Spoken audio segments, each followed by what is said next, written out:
नमस्कार लाडक्या बहिणींनो, स्वागत आहे तुमचं नव्या अपडेटमध्ये। लाडक्या बहिणींनो, नुकतंच आपण पाहिलं की राज्यात तब्बल 81 लाख लाडक्या बहिणी अपात्र ठरल्या आणि त्यांचे 1500 रुपये बंद झाले।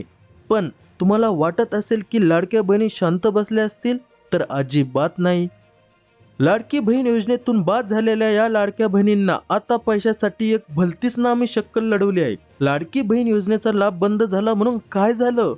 या अपात्र लाडक्या बहिणीने आता आपला मोर्चा थेट सरकारच्या इतर योजनाकडे वळवला आहे। हा सगळा प्रकार नेमका काय आहे आणि महिला इतर योजनांसाठी कशी धावाधाव करताय, हेच आपण आजच्या महत्त्वाच्या व्हिडिओमध्ये पाहणार आहोत। व्हिडिओ खूप महत्त्वाचा आहे, तर व्हिडिओ हा शेवटपर्यंत नक्की पहा। लाडक्या बहिणींनो, याचं सर्वात मोठं उदाहरण सोलापूर जिल्ह्यात पाहायला मिळालं आहे। तिथे महिलांनी निकषात बसत नसताना कसा लाभ घेतला होता, त्याची आकडेवारी थक्क करणारी आहे।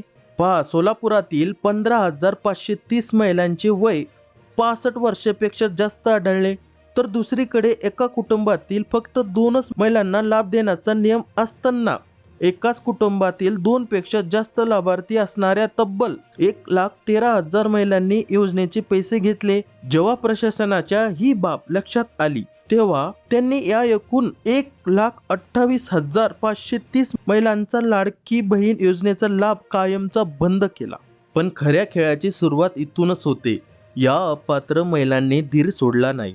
त्यांचा डोळा आता सरकारच्या इतर योजनाकडे आहे।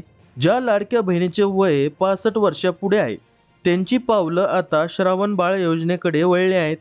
तर एकाच कुटुंबातील बाद झालेल्या तिसऱ्या लाडक्या बहिणीने थेट संजय गांधी निराधार योजनेसाठी अर्ज करायला सुरुवात केली आहे। म्हणजेच शासकीय नियमाचा अभ्यास करून महिलांनी पैसे मिळवण्याचा नवा मार्ग शोधून काढला आहे। सध्या सोलापूरच्या जिल्हा महिला व बाल विकास अधिकारी कार्यालयात महिलांची प्रचंड गर्दी पाहायला मिळत आहे। या महिला तिथे जाऊन आम्हाला लाडकी बहीण योजनेचा लाभ मिळत नाही असे लेखी प्रमाणपत्र म्हणजेच NOC नो ऑब्जेक्शन सर्टिफिकेट गोळा करत आहे। कारण हेच NOC जोडून या महिला आता श्रावण बाळ योजना किंवा संजय गांधी निराधार योजनेचा लाभ घेण्यासाठी सज्ज झाल्या आहेत। आणि विशेष म्हणजे या दोन्ही योजनांमधून त्यांना दरमहा 1500 रुपये मिळणार आहेत। म्हणजे जी लाडकी बहिणीचे 1500 रुपये दरमहा मिळत होते, तेच या योजनेतून त्यांना दरमहा 1500 रुपये मिळणार आहेत। थोडक्यात सांगायचं तर लाडकी बहीण योजनेचा लाभ बंद करून राज्यात तिजोरीवर भार कमी करू पाहणाऱ्या सरकारला आता या महिलांनी कायदेशीररित्या छळ देण्याचा प्रयत्न सुरू केला आहे। योजना बदलली, नाव बदललं, पण शासनाच्या तिजोरीतून मिळणारे 1500 रुपये काही सोडायचे नाहीत, असा निराधारच जणू या लाडक्या बहिणीनं केला आहे। सरकारी लाभ सोडवेना असंच काहीसं चित्र सध्या राज्यात पाहायला मिळत आहे।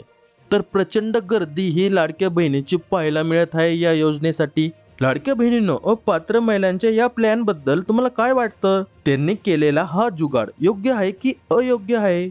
मला खाली कमेंट करून नक्की सांगा। माहिती आवडली असेल तर व्हिडिओला लाईक करा, जास्तीत जास्त शेअर करा आणि अशाच बेधडक बातम्यांसाठी आपल्या चॅनलला लगेच सबस्क्राईब करा। भेटूया पुढच्या अशाच नवीन अपडेट सोबत। जय हिंद, जय महाराष्ट्र।